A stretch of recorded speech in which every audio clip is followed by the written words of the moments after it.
Have you ever looked at those perfect TV shots from the 2008 Beijing Olympics? Thousands of drummers hitting at the exact same second. Not one mistake, not one extra movement. Everything looked so precise, so controlled, so almost inhuman that the whole world just stopped and stared. It felt less like a celebration and more like watching a machine. Huge, powerful, and impossible to stop. For years, for decades, people were fed the same shiny story about China. The Red Dragon had awakened. It was rising fast, and soon it would dominate the entire world economy. Every day, giant cargo ships carried millions of tons of cheap plastic, electronics, clothes, and furniture from Chinese factories into Europe and America. And everyone believed this machine would run forever. We watched dirty fishing villages turn into glowing megacities almost overnight. Glass skyscrapers shot into the sky like giant needles. Endless highways stretched farther than the eye could see. Airports, bridges, towers, ports, everything looked massive, modern, unstoppable. The world saw this polished miracle and bought tickets to the show without hesitation. Western corporations rushed there with greedy excitement. They moved factories, technologies, and jobs across the ocean. They handed over trade secrets and entire industries just to get access to something they wanted more than anything: an endless supply of cheap, silent labor. Millions of workers ready to stand at assembly lines for almost nothing.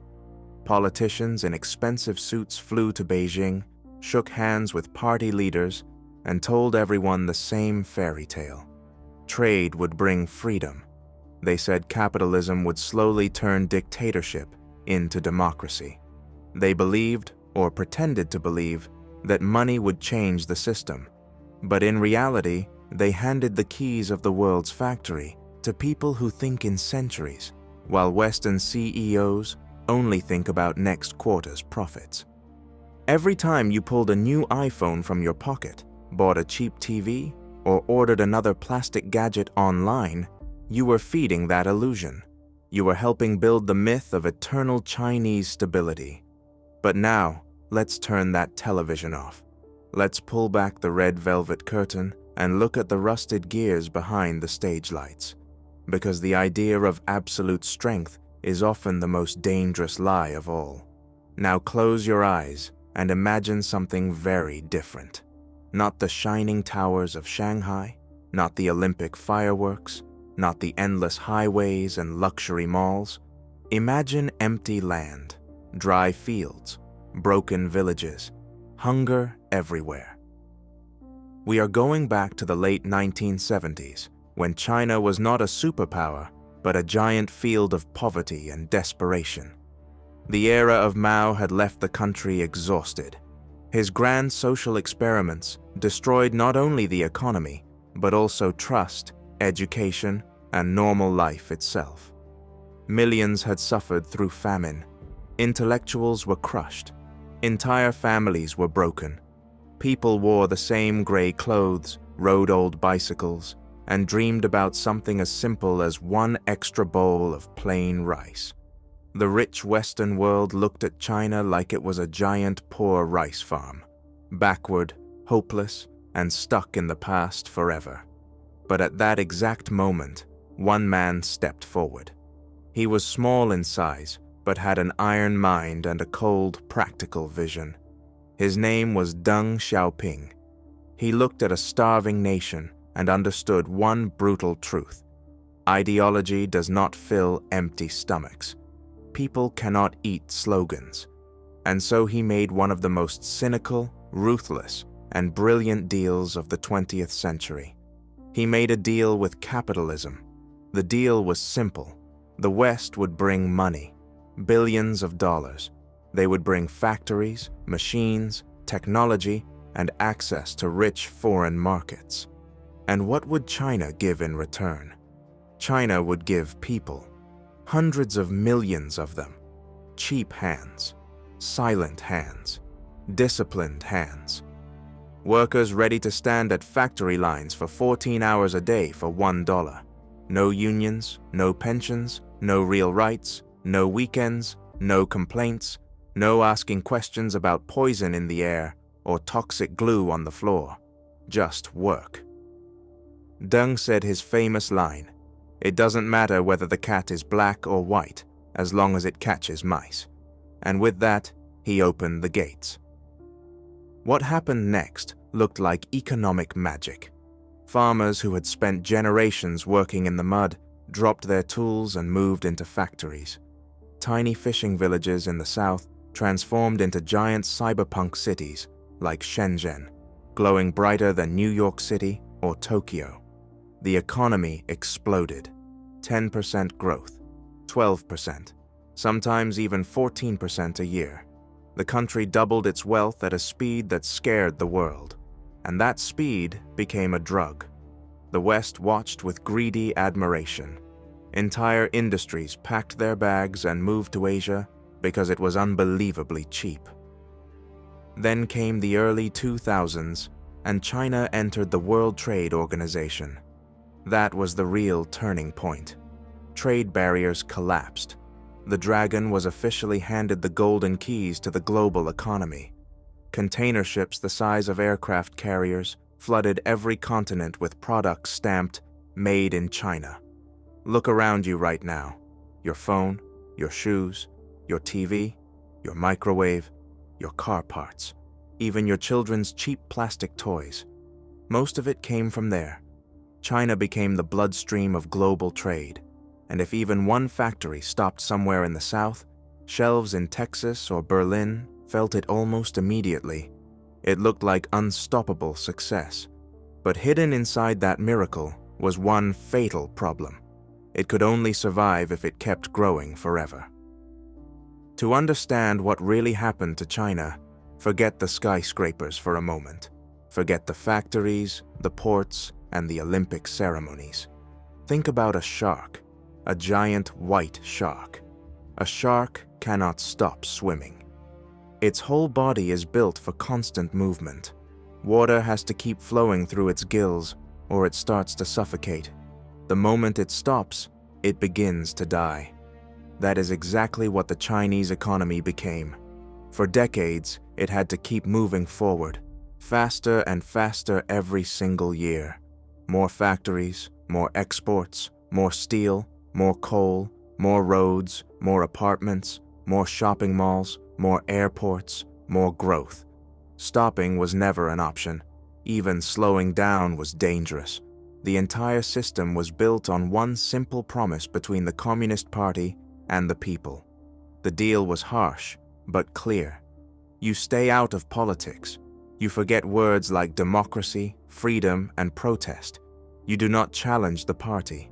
And in return, we give you rising salaries, better food, a new TV, maybe even a car, and an apartment. As long as the economic pie kept getting bigger, people accepted the deal. People ignored censorship because for the first time in their lives, their refrigerators were full of fresh meat. But there was one deadly flaw hidden inside this model. It only worked if the shark kept swimming forever. China had to keep building more factories, burning more fuel, selling more phones, and feeding more endless expansion. The machine needed constant motion because it was not designed for balance. It was designed for speed. And then something happened that no propaganda could hide. The fuel started to run out. The world became full of cheap plastic. Global demand hit a ceiling. Wages inside China started rising, which meant labor was no longer as cheap as before. Younger workers wanted more than endless factory shifts.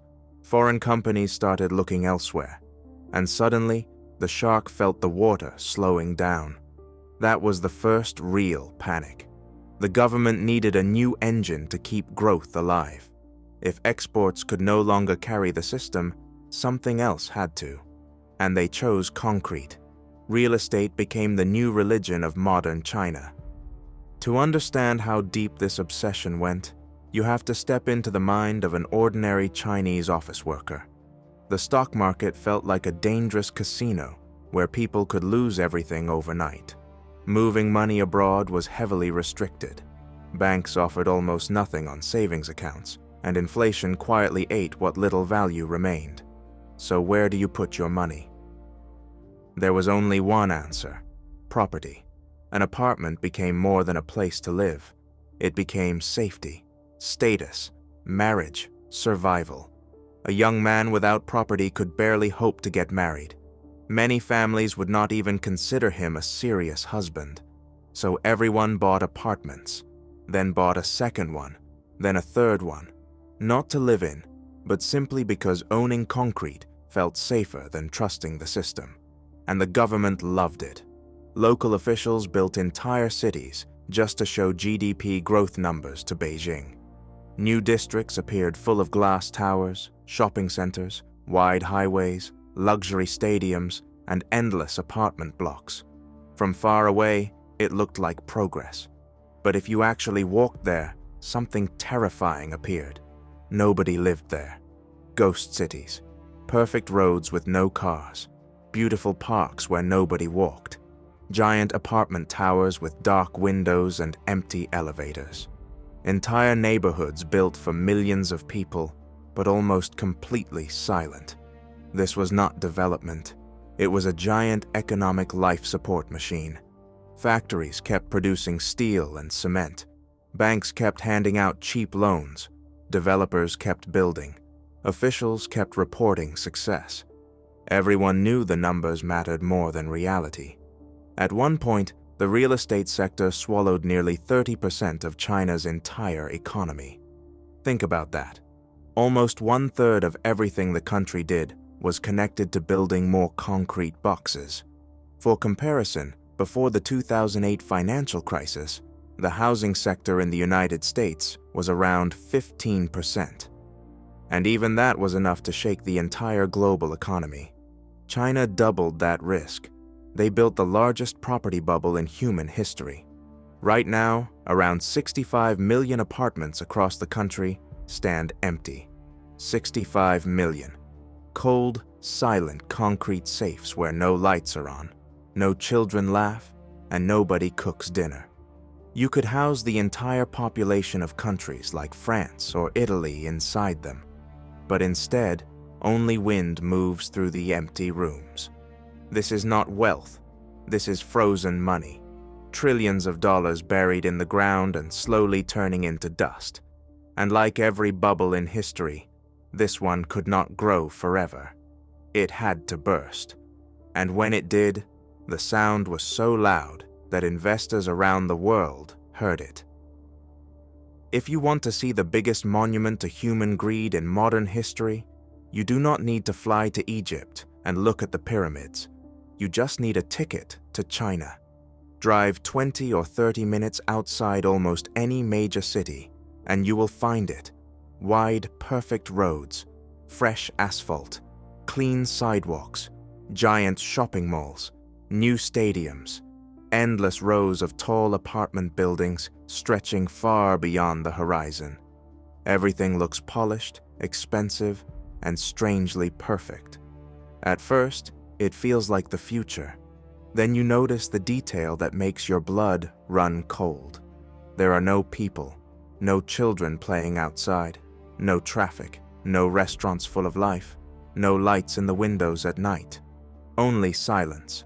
These are the famous ghost cities, places like Ordos, empty districts near Tianjin, and massive new zones around Beijing. Entire concrete worlds built mostly for one reason: to make local officials look successful on paper. Because in China, GDP growth became a religion. If the economy slowed down, the party panicked. And when exports started losing power, the government needed a new miracle. That miracle was real estate. Property became the center of everything. To understand how dangerous this became, you need to understand how normal people were trapped inside it. For an average Chinese office worker, the stock market looked like a crazy casino. One bad day, and your savings could disappear. Moving money abroad was heavily restricted by the state. Banks offered tiny returns that inflation quietly destroyed. So there was only one safe place left: apartments. Buying property became the national obsession. A home was not just a home. It was your savings account, your retirement plan, your social status, and your marriage certificate all at once. A young man without an apartment often could not even get married. Many families would simply refuse to let their daughter marry him. So people bought homes they could not afford. Then investors bought second apartments, then third apartments. Developers promised endless growth, and everyone believed the prices would rise forever. The government encouraged it. Factories worked day and night producing steel and cement. Banks threw out trillions of yuan in cheap loans. Cranes became the permanent symbol of every skyline. Construction was no longer part of the economy. It became the economy. At its peak, real estate and everything connected to it made up nearly 30% of China's GDP. Think about how insane that is. Almost 1/3 of the entire country depended on building more concrete boxes. For comparison, before the housing crash of 2008, the American real estate sector was around 15% of the economy. And even that was enough to nearly destroy global finance. China doubled that risk. They created the biggest property bubble humanity has ever seen. Its estimated value reached around $60 trillion. That is bigger than the entire economy of the United States multiplied by 2. And for what? Right now, across China, around 65 million apartments sit completely empty. 65 million. No warm lights, no families, no dinners cooking in kitchens. No children laughing in hallways, just cold concrete and dust. You could move the entire populations of France or Italy into those homes. But instead, they stand there like giant tombstones of financial madness. Trillions of dollars buried underground. Dead money. And then the bubble finally started to crack. It did not happen quietly. It exploded. The first giant to fall was Evergrande Group. For years, Evergrande was the symbol of Chinese success. Massive projects, endless expansion, luxury branding. It looked untouchable. Then it collapsed under roughly $300 billion of debt. $300 billion. One company. And when it fell, it pulled others down with it. Developers stopped building. Projects froze. Cranes stopped moving. Entire neighborhoods became giant unfinished skeletons of steel and concrete. Millions of ordinary people suddenly realized something terrifying. The apartments they had paid for would never be finished. Imagine saving your entire life, giving every spare yuan to buy a future home, paying monthly mortgage payments for years, and then discovering that your apartment is just an empty hole in the ground, surrounded by rusting fences. That happened to millions. People stood outside abandoned construction sites, holding protest signs. Families cried. They begged local officials for answers. They demanded their stolen future back. But the money was gone. It had disappeared into offshore accounts, bad debt, corruption, and the endless furnace of over-leveraged construction. And the worst part? They still had to keep paying the mortgage. Every month. They were paying banks for air, for the 15th floor of a building that did not exist. If they stopped paying, the system would punish them immediately. Credit destroyed. Social status damaged. Future opportunities closed. So they kept paying. And they stood there in front of locked gates with nothing. This was the moment the great middle-class dream shattered. The promise had been simple. Work hard, stay quiet, buy property, and life will keep improving. That promise broke against concrete, and this was only the beginning. Because the real rot was not only inside private developers, it had already spread deep into the bones of the state itself. Most people think the problem was greedy construction companies. That is only the surface. The deeper problem was how the entire government machine financed itself. China's tax system works like a giant vacuum cleaner. Most of the serious money flows upward to the rich center, to Beijing. But local governments still have to pay for schools, hospitals, roads, pensions, public transport, and daily services. Cities and provinces carry the bills, but they do not keep enough tax revenue. So how did they survive? They sold land.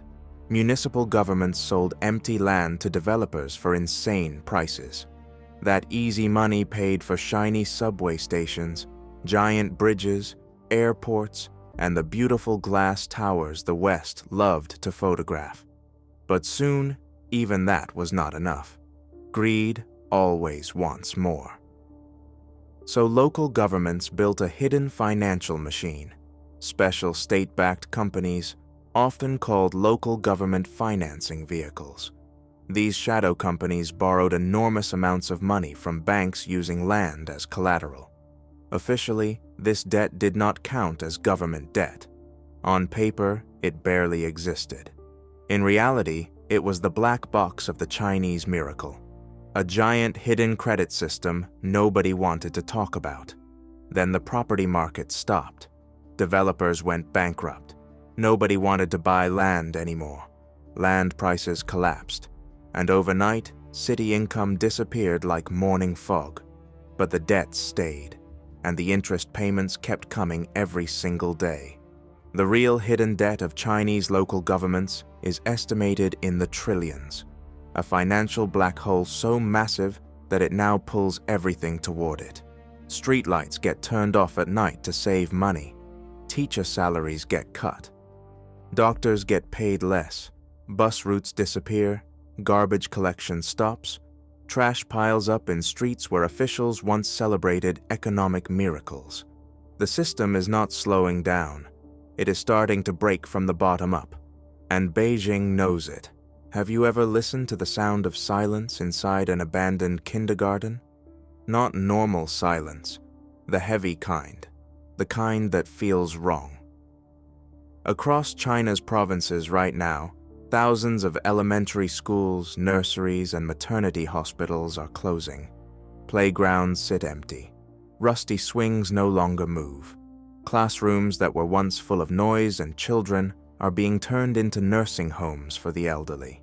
The smell of crayons and school lunches is replaced by medicine, loneliness, and the quiet sadness of old age. For years, the world was told a proud story.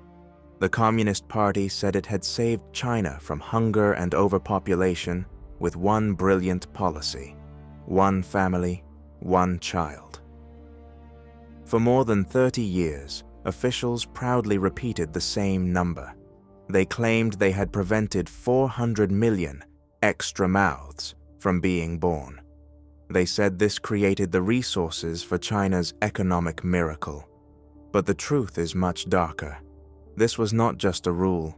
It was one of the largest demographic disasters in human history. It was not clean. It was not peaceful. It was not some simple family planning program. It was brutal. Forced late-term abortions, huge financial punishments, broken families, destroyed lives, and behind closed doors, something even darker: countless newborn girls abandoned because many families wanted only boys. A son meant labor, family name, and security. A daughter often meant disappointment. And now, in the 2020s, that decision has come back like a biological boomerang. The bomb has gone off under the foundation of China's entire future. For the first time in more than 60 years, China's population officially started shrinking. There are physically fewer people than the year before. Meanwhile, India has already taken the crown as the most populated country on Earth. But the real disaster is not the total number. It is who is left. China is aging at a speed so extreme that even demographers struggle to explain it. The generation that built the factories, poured the steel, and stitched sneakers for the whole planet during the 1990s and 2000s is now retiring. And there are not enough young people to replace them because they were never born. They were erased by policy. This created a terrifying upside-down pyramid. Too many old people, too few young workers, and there is a cruel formula that explains daily life for millions of families. 4 to 2 to 1. One young worker supports 2 parents and 4 grandparents. 7 people depending on one salary. One exhausted office worker carrying the weight of an entire family on his back. Medicine, rent, food, hospital bills, elder care. He cannot breathe. He cannot save. He cannot build a future. And then there is another problem. Around 30 million men in China may never find a wife. Not because they are lazy or poor, because those women were never born. That missing generation of girls created a massive population of lonely, frustrated men with no family future at all. That is not just a social problem. It is a political time bomb. Who will work in the factories? Who will pay taxes? Who will support a giant aging nation filled with pension needs and healthcare costs? China's pension system is already under extreme pressure, and many experts warn it could hit a serious crisis within the next decade. The country risks becoming old before it becomes truly rich, and that is a final blow to any dream of becoming the world's #1 superpower. You cannot restart an economy with patriotic speeches if there is no young blood left. A dictator can build 1,000,000 tanks. He can fill the streets with soldiers. He can block the internet and control every newspaper. But he cannot force people to have children inside a burning house. Women do not choose motherhood when life feels like economic collapse, and that is exactly what many young people feel. Now look at the bright office towers of Shenzhen or Guangzhou at 3 in the morning. Thousands of windows still glowing. At first, it looks like discipline, productivity, national strength, but inside, it is something much darker. It is the famous 996 system. Work from 9 a.m. to 9 p.m., 6 days a week. And honestly, that is the polite version. In reality, many young programmers, engineers, and office workers in giant tech companies like Alibaba Group or ByteDance barely live normal lives at all. They sleep under desks. They eat cold noodles from plastic containers while staring at glowing monitors. They go weeks without real sunlight.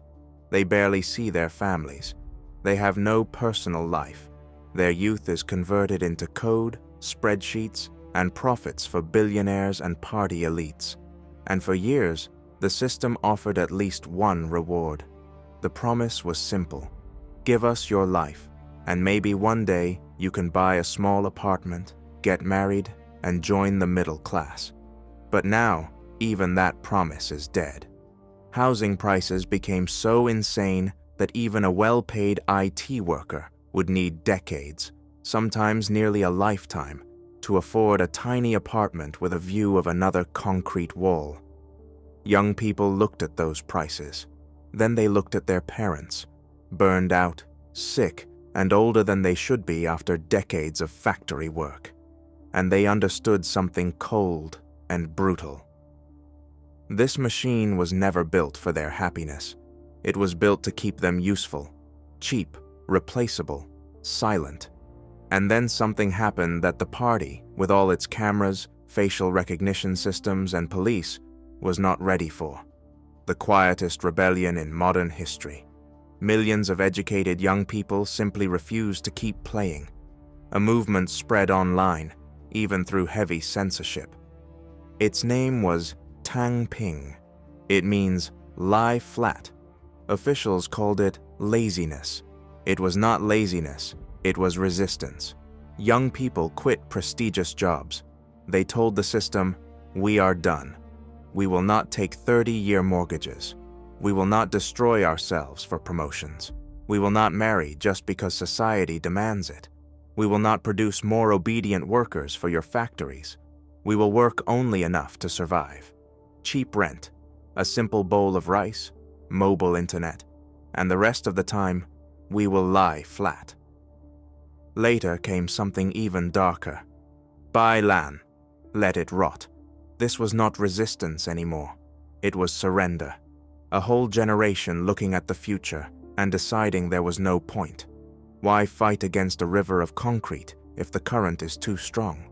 Why struggle if every road leads to the same wall? You cannot scare someone with prison if they already feel emotionally finished. You cannot threaten a person who has already stepped out of the race. And for the Communist Party, this quiet apathy is more dangerous than any foreign army. Because their economy was built on endless work and endless consumption. Now both are dying. At the same time, youth unemployment exploded. Official urban youth unemployment passed 20%. Then, in classic fashion, the government simply stopped publishing the number. If the data looks bad, hide the data. But reality remained. In some regions, every third university graduate cannot find real work. Engineering graduates deliver food on electric scooters in cheap yellow jackets, racing through the rain for apps instead of building the future they studied for. Millions of young people with degrees feel cheated. They were promised a road upward. Instead, they found a locked door. When a rich authoritarian system cannot offer money, freedom, or even hope, it creates something terrifying. A lost generation. And those tired, empty eyes staring into cheap phone screens in tiny rented rooms may be the clearest sign that the Chinese miracle is reaching its end. Because a nation whose children stop believing in tomorrow is already starting to disappear. Have you ever watched a cheap stage magician pull a rabbit out of an empty hat? The audience claps. Everyone smiles. For a second, people want to believe in magic. But deep down, everyone knows the truth. The rabbit was already hidden there. That is exactly how the Chinese Communist Party built its economic miracle. The world saw skyscrapers, Olympic ceremonies, and giant factories. People called it discipline, strategy, and genius. But behind the curtain, the trick was much simpler. Debt. Massive, endless, dangerous debt. And the worst part is that it was hidden so well that even many experts outside China did not fully understand how deep it went. Most people think the problem started with greedy private developers like Evergrande Group. That is only the surface. The real sickness is inside the structure of the state itself. To understand it, you need to understand one strange fact about how China works. The tax system is built like a giant vacuum cleaner. Most serious money gets sucked upward to the rich center, to Beijing. The central government keeps the biggest share. But the daily responsibilities, schools, hospitals, pensions, roads, public transport, emergency services, are pushed downward onto provinces, cities, and local governments. They carry the bills, but they do not keep enough money, so local governments were always hungry, always short on cash. And then they found what looked like the perfect solution: land. They started selling land to developers for insane prices. A dirty, empty field could suddenly become a golden ticket. Municipal governments sold land, collected huge payments, and used that money to build shiny subway systems, giant bridges, airports, museums, and the beautiful glass skylines the world admired. Everyone looked successful. Mayors got promotions. Party officials sent beautiful GDP reports to Beijing. Foreign investors saw progress. It looked brilliant. But then greed asked for more. Selling land was not enough.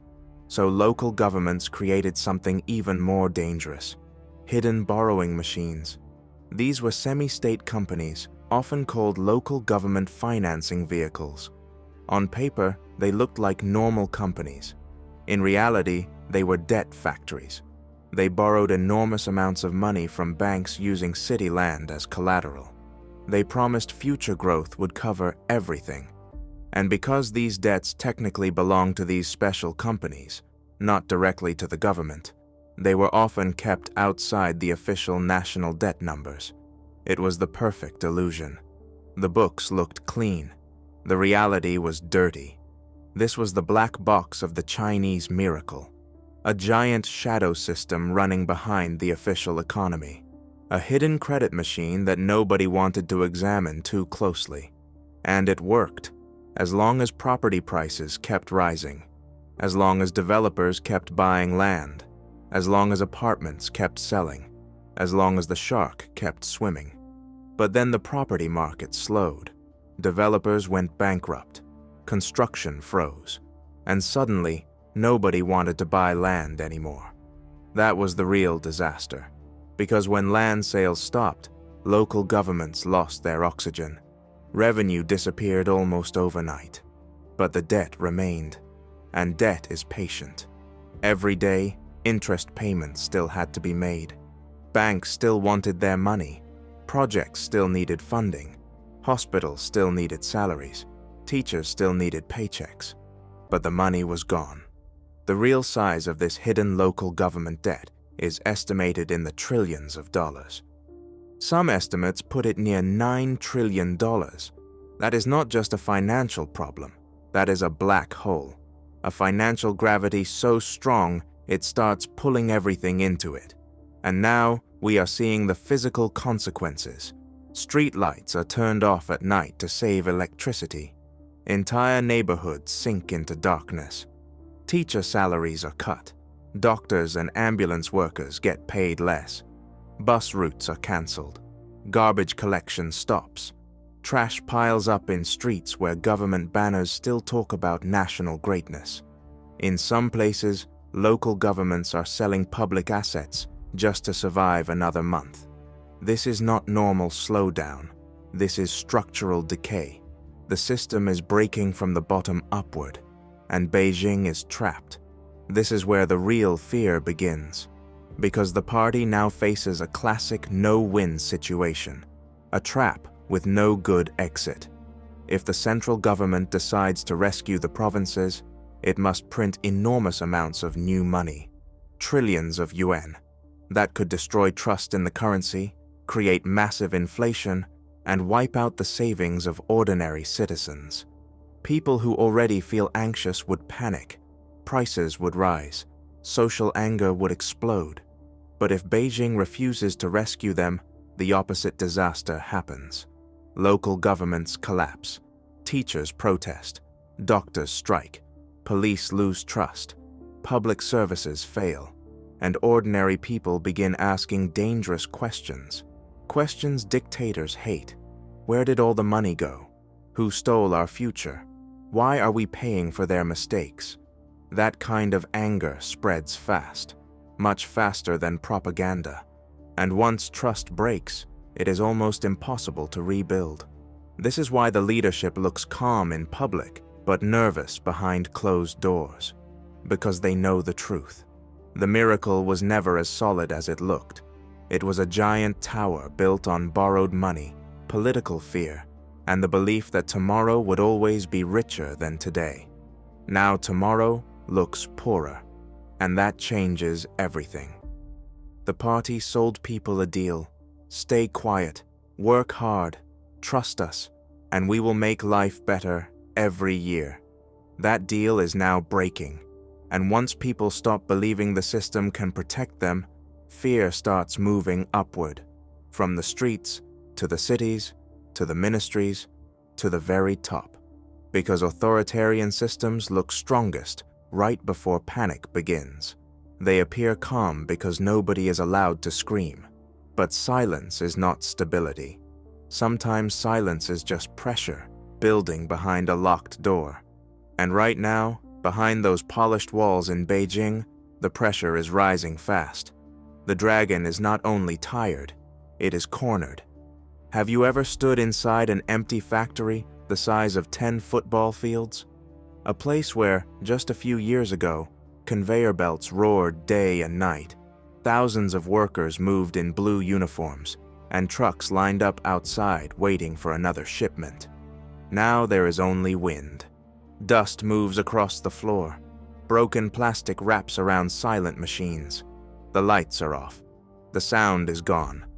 This is the quiet funeral of an entire economic era.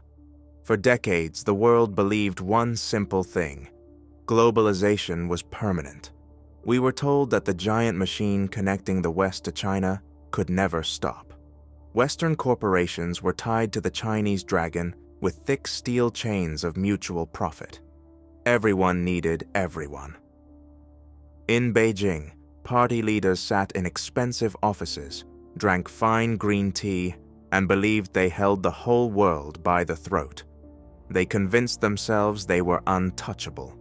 They thought America and Europe would accept anything: political pressure, stolen patents, diplomatic threats, just to save a few cents on another toaster, television, or smartphone. Then came the pandemic, and the crystal palace of globalization shattered. When Chinese authorities locked down entire megacities, sealed apartment buildings, shut down giant ports, and froze production, the rest of the world woke up with a brutal realization. In Washington, D.C., London, and Berlin, business leaders looked at empty warehouses and understood something terrifying. They had handed the keys of their civilization, medicine, microchips, machine parts, basic industrial supplies, to a political system that could flip the switch at any moment. And that changed everything. What economists politely call decoupling began. But this was not some soft adjustment. It was surgery without anesthesia.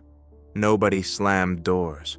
Nobody made dramatic speeches on television, because big money prefers silence. The world's biggest companies simply started packing, quietly, systematically, without emotion. Apple Inc., the same company that once treated Chinese manufacturing like religion, began moving major parts of iPhone production to India and Vietnam. Samsung Electronics had already closed most of its Chinese phone factories years earlier. Japanese automakers moved production home or to Southeast Asia. European clothing brands ran toward Bangladesh and Latin America, desperate to get away from the unpredictability of party politics. The money that fed China for 30 years, foreign direct investment, started disappearing. For the first time in modern history, the balance turned negative. More money was leaving the country than entering it. That is a huge signal. Capital is cowardly. It hates surprises. And China became the biggest surprise on Earth. Investors watched political purges, billion-dollar punishments for private companies, sudden disappearances of top executives, and rules changing overnight. They looked at the system and asked one simple question: why would we trust this? And they had no good answer.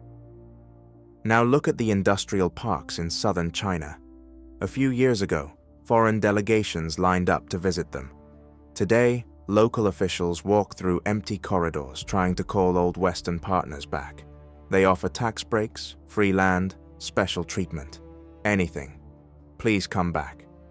But on the other side of the phone, they hear only silence. That era is over. The world is building a harder system now. Countries want reliable allies, not cheap surprises. Supply chain security matters more than the cheapest labor. And China is learning a painful truth. For all its dreams of empire, it was often just the world's largest rented workshop, a giant, cheap industrial zone the rich West used for 30 years. And now the lease is ending. The tenant packed up, took the machines, left the keys on the table, and moved somewhere else. China is left alone with empty factories, giant debts, and millions of people who no longer have a place in the global machine. But there is an even deeper wound: technology. People still think wars are decided by aircraft carriers, tanks, and nuclear missiles. That is old thinking. The real war today happens in clean white laboratories where engineers work with silicon thinner than human hair. Semiconductors, tiny chips that hold up modern civilization. Without advanced chips, artificial intelligence becomes useless metal. Missiles become blind. Supercomputers become expensive furniture. and China spent years trying to dominate this invisible battlefield. The plan was called Made in China 2025. The idea was simple: buy Western technology, steal what cannot be bought, copy everything, and eventually crush the world with cheaper production. They believed giant currency reserves could purchase technological supremacy. But Washington, D.C. answered with something colder than bombs: control. America worked with Japan and the Netherlands and hit the red emergency stop button. At the center of this story is one company, ASML Holding. ASML builds the world's most advanced lithography machines. These machines are almost science fiction. They use extreme ultraviolet light to carve microscopic patterns onto silicon wafers, lines thousands of times thinner than human hair. Each machine costs hundreds of millions of dollars. And the most important part? Nobody else on Earth can truly replace them. It is a real monopoly. So the West simply said, no. No sales to Beijing, no advanced machines, no access. That single decision hit China harder than many military attacks could, because China can produce millions of cheap shoes, televisions, and plastic phone cases. But building the brain inside modern technology is a different universe. It requires free research, open cooperation, trust, and time. And that is where authoritarian systems struggle. You can force millions of people to march in perfect lines. You can censor every social media platform. You can pour concrete over entire provinces. But you cannot command creativity by decree. Innovation does not grow in fear. Scientists need freedom. Engineers need open debate. Breakthroughs require mistakes, disagreement, and intellectual air. China built a giant disciplined barracks. In a barracks, people can march beautifully. But in a barracks, you do not invent the future. That is why companies like Huawei Technologies still struggle for oxygen without advanced American and Taiwanese chips. State television can celebrate domestic breakthroughs all day. But if your best process still lags behind the world leaders, the gap only grows wider. The free world moves to 3 nanometers, then 2. China keeps trying to survive with older generations. And that gap becomes a canyon. It cannot be crossed with propaganda. It cannot be bought with fear. It cannot be solved by another parade in Beijing. The technological war may already be decided, and the leadership knows it. That is why the future looks so dangerous. Because when an empire realizes it cannot win peacefully, it starts looking for other ways to stay powerful. And history shows that those moments are often the most dangerous of all. Have you ever noticed how absolute rulers behave when they suddenly realize the ground under their feet is starting to crack? Look at those giant meeting halls in Beijing. Thousands of delegates in the same dark suits, sitting with stone faces, turning the same pages at the same time, like mechanical dolls. People see that and think, strength. But often, it means fear. Real fear. For years, China's leadership followed an unwritten rule. Power moved from one leader to the next. No one stayed forever.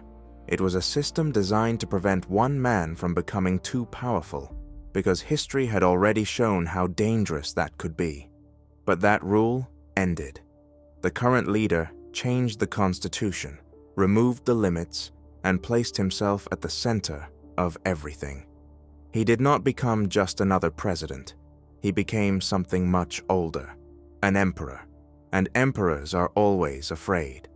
The strange part is this: he fears his own businessmen and young engineers far more than he fears foreign warships. Think about what happened to Jack Ma, the smiling billionaire who built Alibaba Group and became the most famous businessman in the country. He made one mistake. He criticized financial regulators, just once, and then he disappeared. For months. His empire was cut apart. His power was broken. His silence became a message for everyone else. It was simple. You can be rich, you can be brilliant, you can build billion-dollar companies, but with one finger from the party, you can become nothing. That message spread everywhere. The government began attacking its own private sector with almost religious intensity. Entire industries were destroyed overnight. Private tutoring, an industry worth hundreds of billions, was nearly erased with a single policy decision. Millions of jobs disappeared almost instantly. Successful companies were punished not for failure, but for becoming too independent. This is what happens when ideology defeats common sense. And now, business lives inside fear. Why create a bold startup? Why take risks? Why spend 10 years building something new if tomorrow a serious man in a dark suit can walk into your office and take everything because you became too successful? Innovation cannot grow under permanent threat. You can force discipline. You cannot force genius. A barracks creates soldiers. It does not create inventors. And when the economy slows, when young people quietly give up, when families stop believing life will improve, every old dictatorship reaches for the same final card. A small victorious war, an external enemy, a new national mission to distract people from internal failure. For Beijing, that obsession has a name: Taiwan. That island sits just over 100 kilometers from the mainland, but politically, it might as well be another universe. It is Chinese-speaking, it is wealthy, it is democratic, and worst of all for Beijing, it is proof. Proof that Chinese people can become rich, modern, and successful without Communist Party control. That makes Taiwan not just a political problem. It makes it an insult, a living contradiction. And the worse things get inside mainland China, the louder the military language becomes. More ships in the strait, more fighter jets, more speeches about national reunification. The leadership desperately wants a triumph to cover years of economic disappointment. But here is the brutal truth. An attack on Taiwan would not be a glorious victory. It would be economic suicide. Taiwan is not just an island. It is the world's technology vault. A huge share of the planet's most advanced microchips are produced there. If even one serious war begins around that island, the global economy would freeze. Cars, phones, servers, medicine, military systems, everything would feel it. But China would suffer even faster. The response from the outside world would not just be sanctions on paper, it would be suffocation. China depends heavily on imported oil, food, and global shipping routes. Block the narrow sea lanes through the Indian Ocean and nearby choke points, and within months the consequences become physical. Electricity shortages, factory shutdowns, food panic, real hunger in inland provinces. The dragon can bite, but that bite could poison its own body first. And history is full of old rulers who chose blood instead of logic because fear made them blind. That is what scares markets most. Not strength, desperation. But even if war never comes, even if China simply closes itself off more and more, building higher digital walls and becoming a richer version of North Korea, the world we knew is already gone. The age of cheap things is ending. For 30 years, the world enjoyed a comfortable lie. Cheap labor, cheap electronics, cheap furniture, cheap peace. We built our lifestyles on the assumption that this system would last forever. It will not. Prices will rise. Supply chains will harden. Global trust will shrink. The world is entering a colder, more divided era, where security matters more than efficiency and survival matters more than comfort. The golden age of blind optimism is over. What comes next is slower, harsher, and far less forgiving. China was supposed to be the unstoppable future. Instead, it became the biggest warning sign of our time. A giant machine built on debt, fear, silence, and the fantasy of endless growth. And now that machine is shaking. The bright neon illusion is fading. The polished towers remain. The highways remain. The giant ports remain. But underneath them, the foundation is cracking. And when a structure this large begins to fall, it does not fall alone. It pulls the world with it. The great Asian miracle was never immortal. It was only a very expensive illusion. And now, the curtain is down.